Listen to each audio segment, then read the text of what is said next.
The Joel Fernandez Show is a talk show channeled spontaneously from source to edify and help raise the vibrations of truthers, starseeds, Christic alchemists, and others who have seen through this illusionary matrix into messianic consciousness by discussing hidden knowledge, higher dimensions, and manifesting so that we can shine our light for everyone to see and co-create the earth that we know we actually deserve to live in. Doe, I gotta go. I'm working on the show.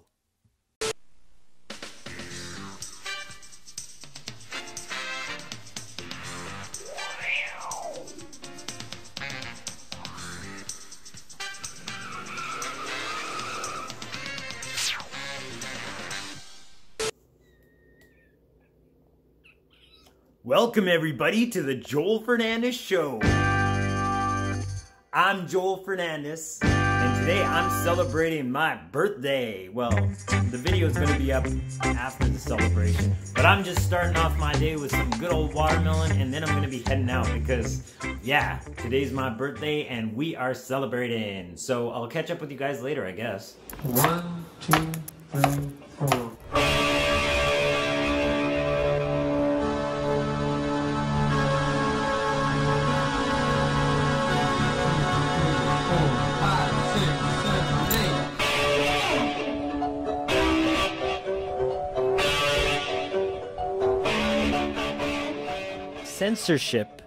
Censorship silences you. Censorship doesn't allow you to say things. If we're going to talk about an international communist conspiracy, we got to mention China. I want to dedicate the show to Santos Bonacci and his work. And when I interact with Elohim, you definitely know that these beings, they're not human. It's sad that most churchgoers aren't waiting for Christ. They're all waiting for the Antichrist. We have to step into our true power as I am beingness. This is literally the Messianic age and the age of the Chrism, the Christ, the second coming. But the time is changing and the veil is being lifted. As the sun rises, it just manifests as change in the physical world. Like, I'm sure even David Icke's thinking, you know, these guys laughed at me all this time. I talk a lot about ushering in the Messianic age, and we are moving forward. Conspiracy theorists now looking a lot less like theories. I started developing the right hemisphere of my brain, and I started learning the artistic nature. Go around this or fight this person or make them see it in a better way. Step aside and just acknowledge that Source has an answer. Actually printing and copying and translating the sacred scriptures, the penalty was death. When you plant a seed for the whole world to benefit, the whole world benefits. So I cleared the baggage and I really just got in and started doing the inner work. And Source really wants us to share and get talking, get creating that world that we know we deserve off, right? The Source, the divine essence, the ultimate unknowable God. In Him we live and move and have our being. Celebrating and looking at the bright side, keeping on with that vision. As long as we maintain that trajectory, our trajectory will continue in that direction, and we literally cannot avoid the destination that we've set for ourselves. So don't give up. You can't overdose on this. And all of a sudden I realized maybe the institution doesn't have our best interest at heart. Oh, come on, just because I quit doesn't mean he has to quit. I mean, I'm hungry here. Hello? But on a fractal level, that's breath of Source is in me, and that's the only thing that allows me to have an experience. The serpent never had a real truth to begin with. It only twisted the lie. I'm talking about churchianity. They've been sitting on this book and they've been monopolizing it, and you will literally see things that your ego could never fathom and never line up, and it will all just boom, boom, boom, boom, boom, like dominoes start falling. Source wants us to keep on going for eternity. It's literally Source being Source through you. When you put your own ego aside, We can't just work our lives away, you know? There's so much more just to enjoy. just bringing my talents into the world. That's what it's all about. Literally create a utopia. Just because the horse is taking a drink at the river, that doesn't mean that I'm not riding on. We're gonna meet up actually doing some strategic planning in our neighborhoods to literally take it back from the dark side. Once you got on the property, it was like all oppressive thoughts, all thoughts of like city life or whatever you had to do, they just vanished. And like I said, Source can give you an idea like that will make you a billionaire overnight. I'm just so grateful to be alive. Like, I'm devoting my life to this kind of work. So you know, nothing's beyond possibility, and I think what's really going on is beyond anything that we could imagine. It's even stranger, like I said, than fiction.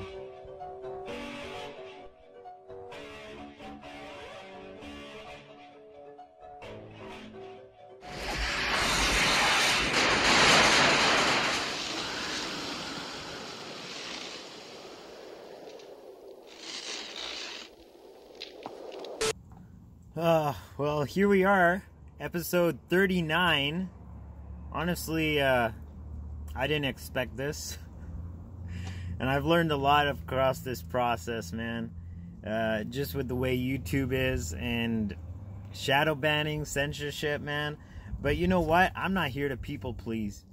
I'm not here to gain subscribers or any of that. Like, Source will line that up. I'm here to speak my truth. And those that are receptive and those that are actually capable of assimilating this kind of knowledge, yeah, they'll find me. That's all that matters. Even if it's just one person, even one person, if one person's life is changed by this kind of message, then it's all worth it. It's all been worth it. But yeah, 33 years. It really has been awesome. Really has been an awesome ride. And like, I consider myself like doing the same mission that Jesus did, because like, I'm exposing the corruption and the hypocrisy in the religious institutions primarily. Of course, it's so easy to see them in government and media and all that other stuff, but when it hits you that the religious institutions are doing it and they're in the thick of it, that's the real exposure that's going on. And you know what? That's what my life is all about. That's what this channel is all about. That's what these videos are all about, man. And that's what I'm getting involved with in an even deeper level. But yeah, today is literally a beautiful day. It's an amazing day, perfect day to celebrate. So I'm going to be getting to the festivities, and after that, I guess I'll catch up with you guys later. Peace.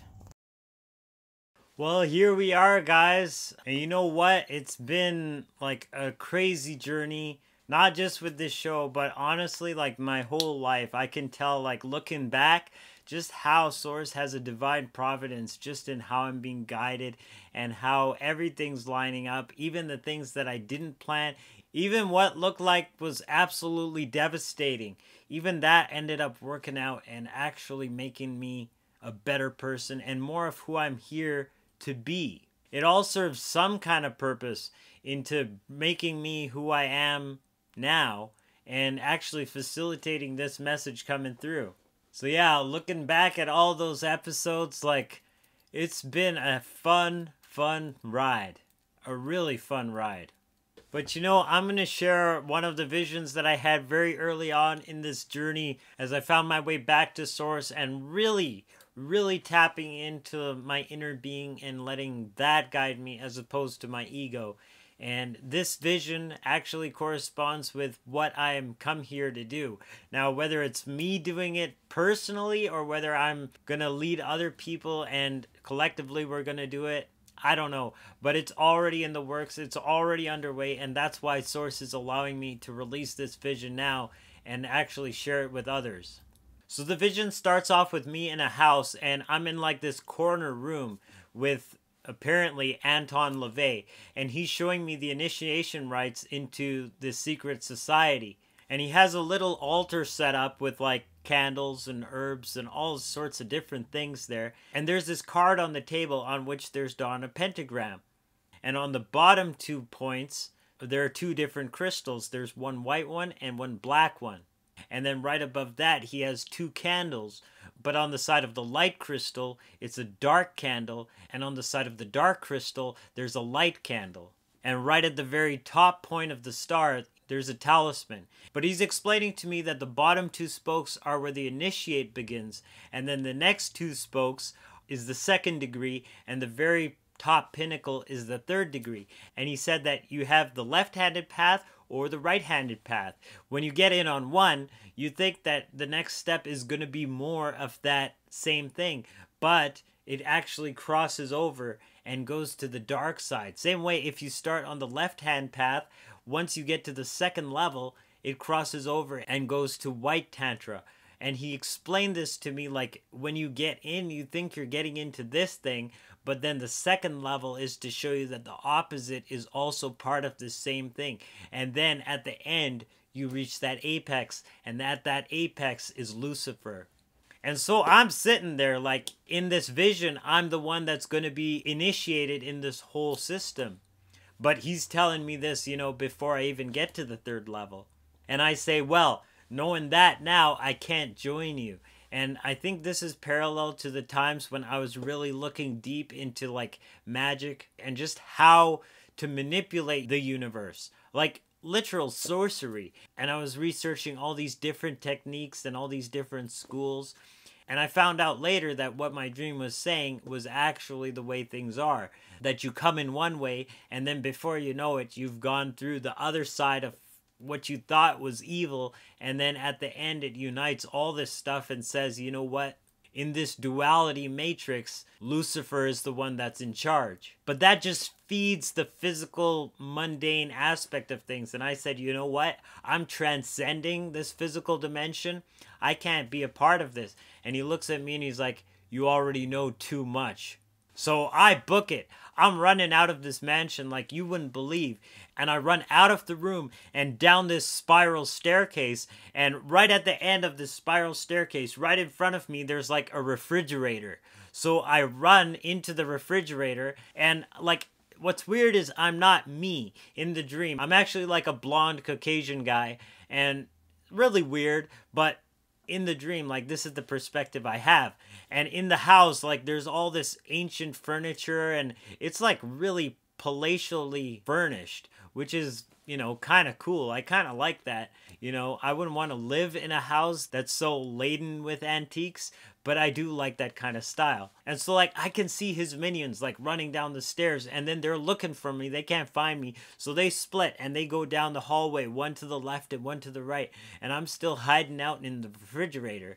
And he comes down the stairs, and then behind the stairs, there's, like, a huge living room, like, with a fireplace and couches and rugs and everything. Like, really fancy stuff. Paintings on the wall, all kinds of furniture, like tables with enamel and gold-plated lampstands, like all this kind of stuff, right? He's going in the back room and he's kind of like looking around, but he knows something's off. So slowly I open the refrigerator door, and on the wall right next to me, there's like a shield with 2 rapiers on the side. So I pull one out and I go right up to him and I come right in his face and I say, "You're going down."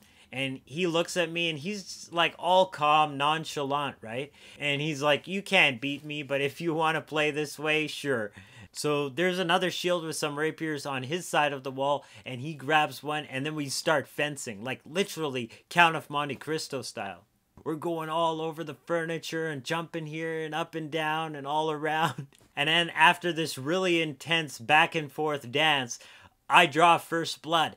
And he looks like all shocked, and he's like, what? And I'm like, "I'm not stopping until you go down." After what I found out, I can't afford to just walk out and let you go. This system has to come crashing down, and it is coming crashing down, and that's the end of it. So he kind of regains his composure, and we're slashing swords away until finally, like right at the fireplace, I thrust him through. And like literally thrust him through, and he kind of like buckles over, and then he falls down. And I look down at him, and he's just laying there. And then I say, "You know what? I gotta make sure he's gone. I gotta make sure this is over. So while he's laying down there, I reach over and there's like a suit of knight's armor standing by the fireplace. So I grab the knight's sword, thinking back to the story of David and Goliath, and I literally chop off Anton LaVey's head. And then what comes out, instead of blood, it's like these really slimy black worms. Like a lot of them just start coming out, and I'm kind of like grossed out by this, but I look and all of a sudden these worms start turning into light. Like actual light. Not like worms made out of light. It's turning into light. I can't put it into any more descriptive words than that. But then literally this light starts condensing into these little droplets, and each of the droplets grow wings like butterfly wings, and they all fly off in all kinds of directions. And I realized after I woke up that that meant that all the souls that he had gathered, you know, it's kind of like Ursula in The Little Mermaid. She has those little souls all over the place that she's harvested for herself. It's just like that, but that was his life essence. That is what this whole system was running on, was these people that had turned to the dark side.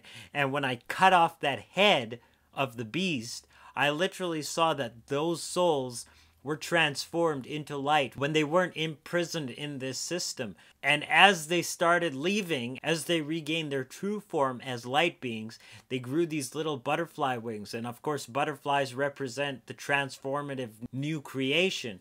And they just flew off, everyone in their own directions. And I realized, like, this is the catalyst that is going to wake up so many people, that is going to destroy the beast, and that is going to release the actual incentive of those that have been held back and blinded and lied to by this whole dualistic paradigm. It's going to release them back into the world, and we literally are going to see a whole new era where we as light beings regain our sovereignty and actually start to manifest that world that we knew we were deserving of all along. Earth 2.0. That's why we're here, and we are going to see this to fruition, baby. So we're not going to buy those old lies of the media anymore, of institutions, of Scaligarian history and religious institutions. No, we're going to dig into the ancient scriptures for ourselves, find out what they're actually saying, and actually apply it. Because once we do, we're going to realize that it was there under our noses all along, but we were just relying on these talking heads to tell us what it was and what it wasn't, what was heresy and what was orthodoxy. And that itself has created the world into a mess, and we're saying no more. No more. We didn't come here to be manipulated. We didn't come here to be lied to. We didn't come here to be turned into these gross, black, slimy worms. We are actual butterflies of light, and we will shine in a new paradigm, in a new world, for all there is to be filled with this kind of glory. And talking about Scaligarian history, it's been a while since we've heard from Jivgini, so I think he has something to say. Let's go to him. The following is something to think about from Strange Landings TV.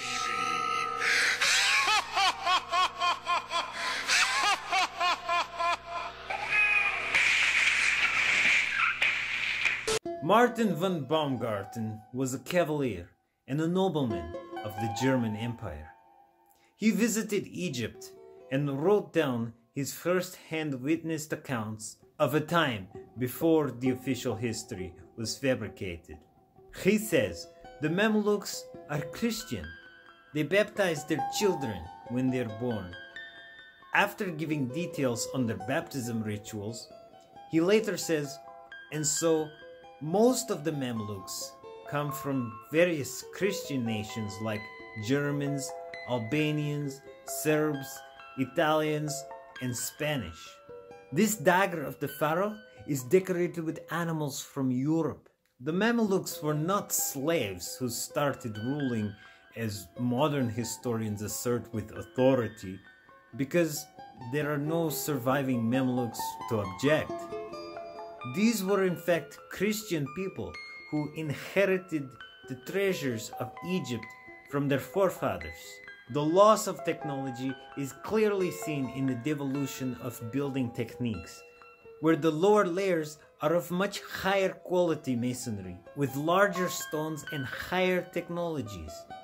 As we reach the higher strata, the technologies get lower and lower. Though they did their best, the most dangerous war was psychological. Von Baumgarten describes Ali Bey, who was around 45. His face was long and reddish. He was blonde. His eyes were big and very clear. His beard was somewhat reddish and pointed. His eyebrows were dense, and he was wearing Turkish outfits, and he goes on to describe these various turbans for various occasions. But another 18th century chronicle from eyewitness of Mamluks, Abed al-Rahman al-Jabadi, says Osman Arad as being blonde. These photos are taken in 1905 and are the daughters of the Egyptian Khedive Abbas Helmi Pasha, remotely related to the Mamluks who were wiped out some 100 years earlier. This relation of Mamluks to the local Arab population portray a very different picture to what we've believed Mamluks were. Egyptian historian Almin al-Kholi wrote a book, The Links Between the Nile and Volga in the 12th to 14th centuries, and they contain medieval Arabic chronicles. He quotes a sultan who says, "We and the Tartars are one clan, and we will never renounce each other."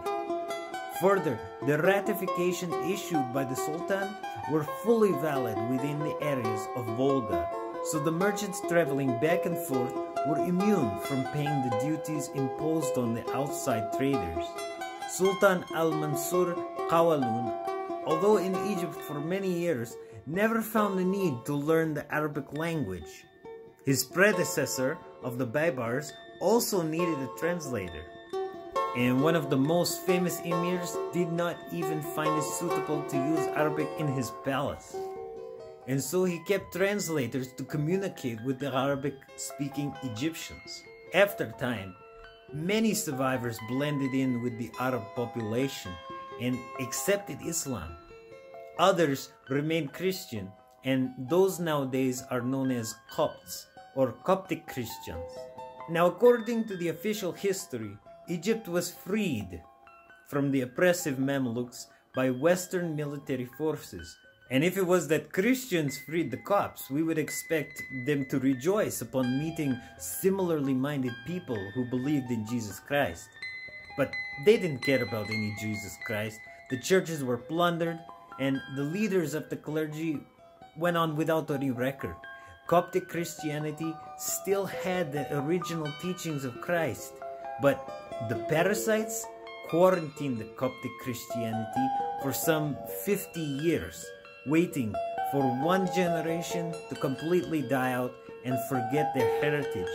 And after that, they allowed it to revive itself, but with changed doctrine. The ideology of the Copts is so near to ancient Egypt by reading the original texts surviving from the Old Kingdom periods, the temples and the pyramids. Even official researchers call the Coptic theology a direct continuation of ancient Egyptian. But didn't ancient Egyptian culture exist a few thousand years ago, while the Copts are very recent Christians? As I explained in earlier episodes, one of the most powerful tactics of fabricated history is to drive important events further back into the past to make them appear unimportant and irrelevant to us. The kingdoms of Egyptian pharaohs were also artificially shifted into the distant past, but in reality, the last pharaohs were Christian themselves. Mainstream historians are very diligently hiding the very clear connection between the Copts and the pharaohs under ambiguous phrases like the magical and medicinal literature of the Copts is a direct continuation of the ancient Egyptians. But let's see what these magical texts actually say. Hor Hor For, Elonai, Adonai, Yao Sabaoth, Michael, Jesus, help us in our homes. Amen. This is classified as magical text to muddy the connection between the lost pharaohs and the Copts. Among the items of burial for Tutankhamun, there is this depiction of an ankh, clearly in the form of a Christian cross. Many ancient paintings of Egypt have these crosses, clearly representing Christian crosses. These are the paintings from that historical time, not in later times, when it is argued that these temples were converted to monasteries and cathedrals. So many of these crosses are everywhere, throughout Egypt. So around the close of the 18th century, Jesuits were sent to Egypt to fabricate the future image of ancient Egypt, as we now know, which is absolutely historical fiction. It was these Jesuits who were active in fabricating the books that became the basis of Reformation history. Egyptology as science started existing late in the 19th century, after Scaligerian history was widely accepted as scientific, and everything was forced against those false axioms. Any disagreement would find them unemployed. Ironically, not much has changed. Although ancient works may be quoted to validate the Scaliger-Petavius history, such as Manathon, it is noteworthy to consider that these works are no longer available as original texts and only exist as copies of copies. As far as official dynasties and times of reigns of various pharaohs, that was easily fabricated by Heinrich Karl Brugsch, who approached the matter very practically by taking various lists from temple carvings, some definitively pharaohs, while others not quite so sure, and assumed that the names he picked were pharaohs, and others who didn't quite fit so well into the mainstream historical narrative model were declared as mythical and not included. And then he projected that each of them ruled 33 years, or more specifically 100 years per 3 pharaohs. Egypt was one of the most important hub of the culture of the survivors. It was kept alive until a couple hundred years ago by Copts and MAMLUKs, and that is why it was important for the parasites to dispatch their soldiers and to distort the history. So people are confused because the facts don't line up. Did aliens build these constructs? Because clearly primitive man could not have. Our astral vision has been disabled by being programmed that we are slaves and helpless. We can't even distinguish the parasites that are harvesting us, much less the divine and magnificent residents of this universe, of which our human race was originally part of.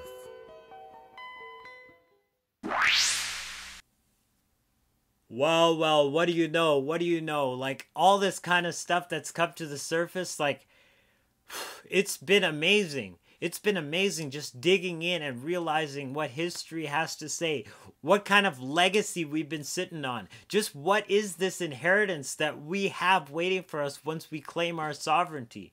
It's amazing, and it's amazing how academia has lied and just given us a mundane interpretation of history that's, you know, it's stranger than fiction. It's almost stranger than fairy tales when you really dig into it, because it's just so unbelievably out there. This is our heritage. This is our history as humanity.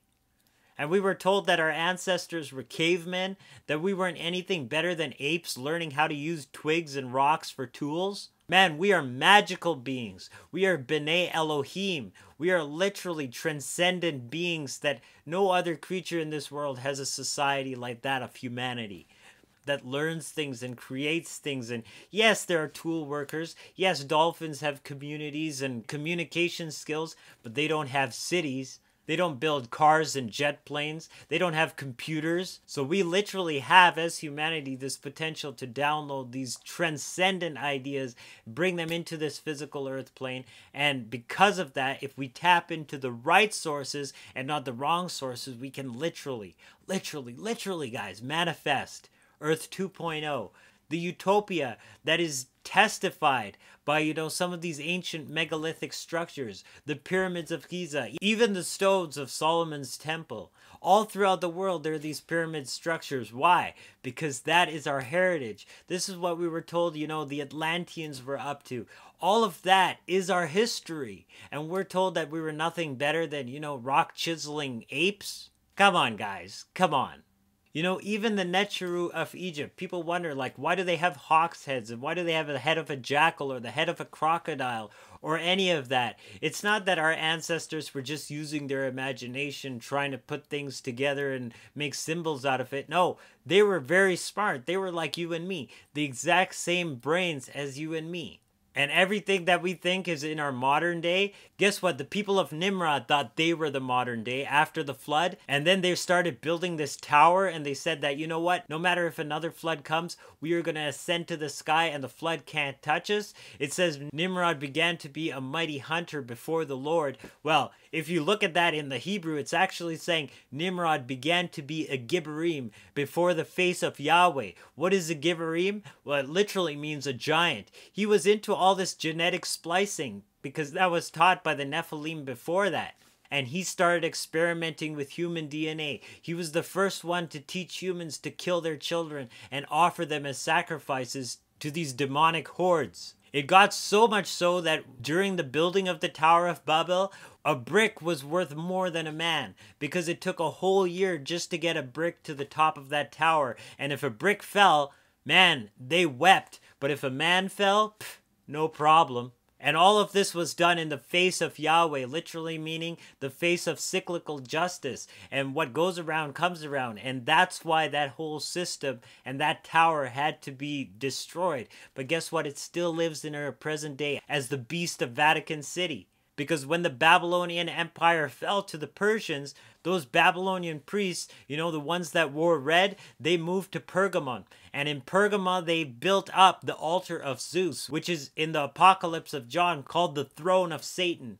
Well, after the Roman Empire fell, it fell into decay. But guess what? In the early 1900s, an archaeologist found it, and he started excavating it and moving it to his home country, which wasn't even a country at the time. But the day that that last brick made it to his hometown of Berlin, Germany was formed. And the day that that altar was erected, in Austria, a man by the name of Adolf Hitler was born. So we can see that this whole system is continuing into our present day. And you might look at me and say, oh, Hitler wasn't an occultist, he was political. Again, they were blurring the lines. You look at the swastika, and that's because he was forming this master race. He was doing exactly what Nimrod was doing with genetics. And look at what's going on today with this genetic agenda by Bill Gates and, all these other people when they send their programs into Africa and other nations. Why is it that he was saying that the first people that had to go were the Africans and the Indians? This is so weird, but it's talking about the same kind of eugenics that was going on before. So Satan's alive and well today, and the kingdom of darkness can only be destroyed when light enters the room. Because, as you know, when a room is dark and you flick on the light switch, the darkness doesn't go running and hide in a corner, huddling together all in one kind of condensed lump.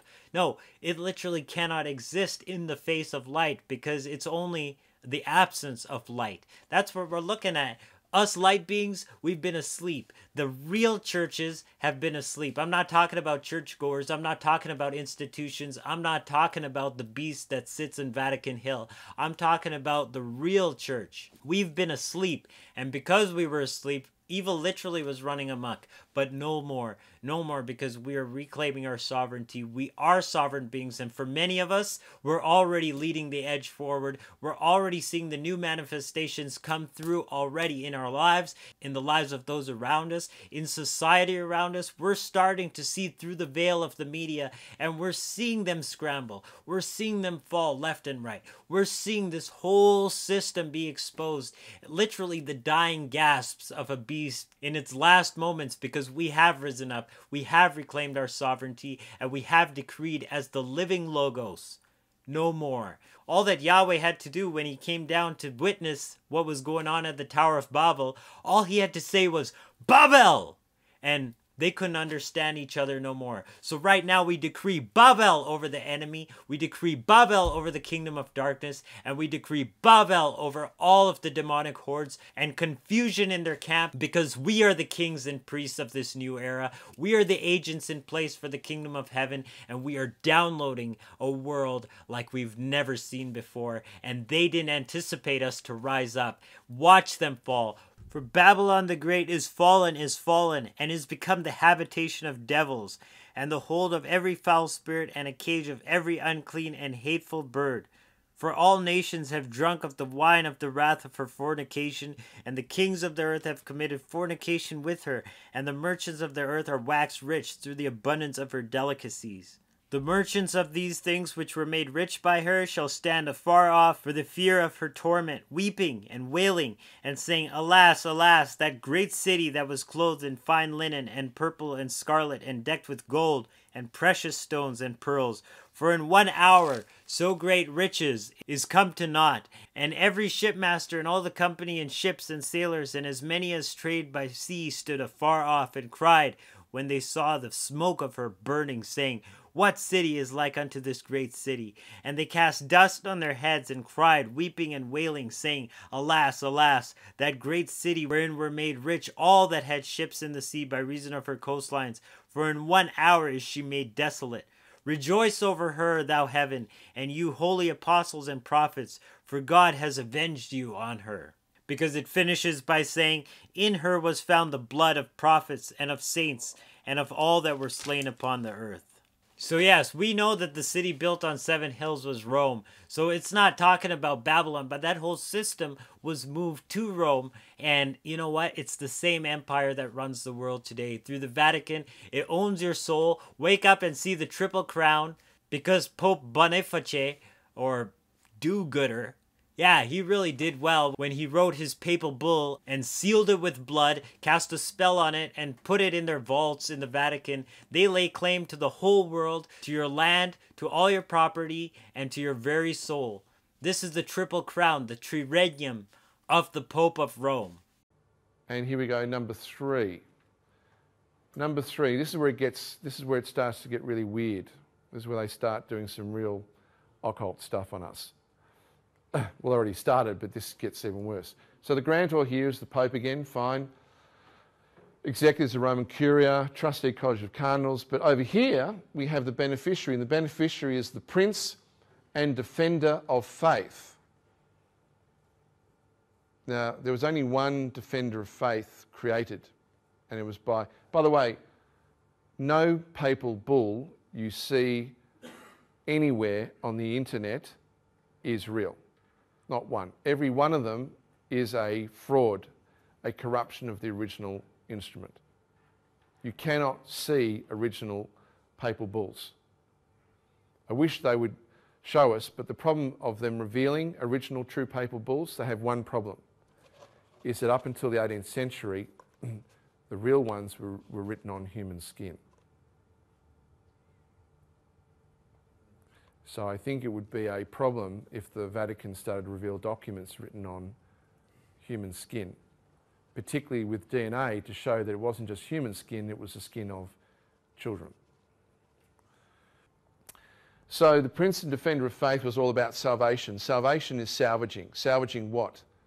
What do you think the most valuable thing to you is to a system that runs on curses, on supernatural? What's the most valuable part of you? Your soul, exactly, your soul. The flesh corrupts, the mind can be manipulated, But what's the one thing that's never incompetent that you and we all have? It's our soul, isn't it? So they're after our souls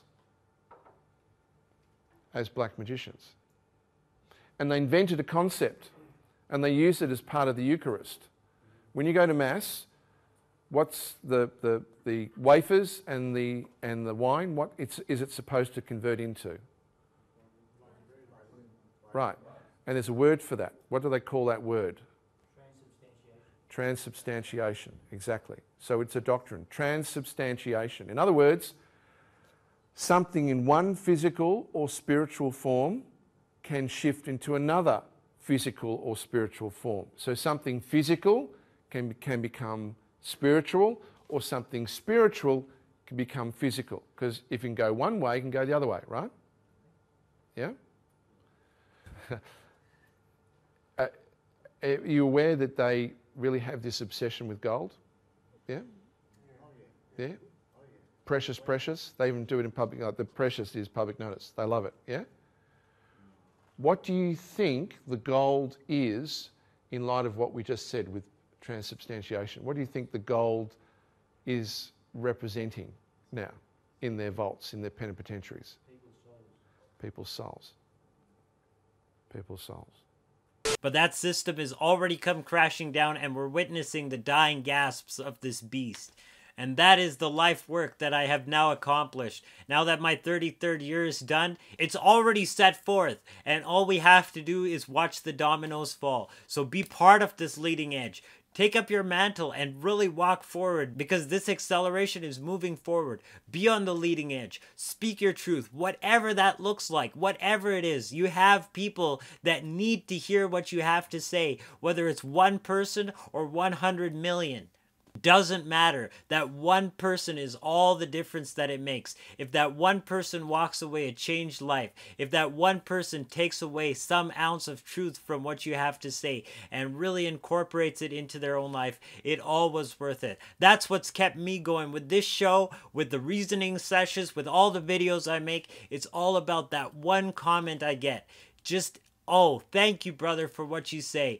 The comments thanking me for my words. You know, I'm not saying it of any wisdom of myself. This is Source speaking through me. And that is the channel that I am.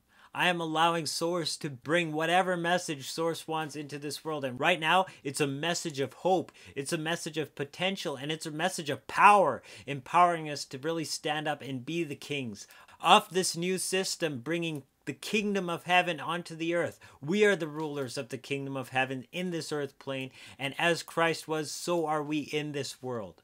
So I absolutely just love you guys. I want to thank you for all of the people that have stuck with this show and giving me your support, your kind words. Man, I decree blessings over you every single day. And I'm not exaggerating when I say that. Like, you just have to watch these shows every single day I'm saying it. But when I go to sleep, I force myself just a few moments and I really get into that state of being, and I decree blessings over all of you. All of you have potential, and all of you have a reason for being here. You're not here by accident. You have a calling, and just receive the blessings that I'm sending you, because they're out there. They're out there. All you have to do is grab onto it, and all of a sudden things will start lining up, and you'll just start being propelled into, it's going to look like a whole new world.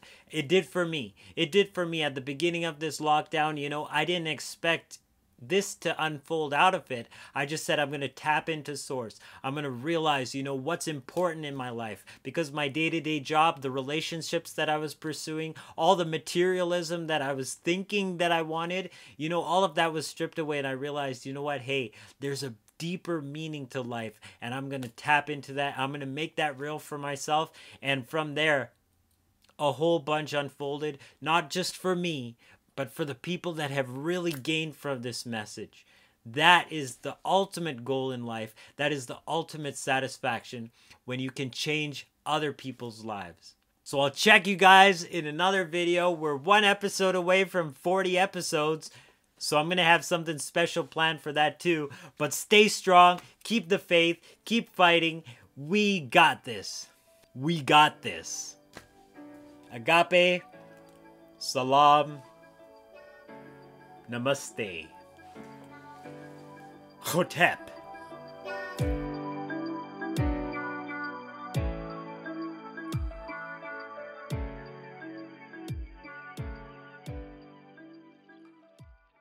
I'm Joe Knows All, reminding you that when it comes to mind control, news is where it happens. 12 hours of editing? Bah.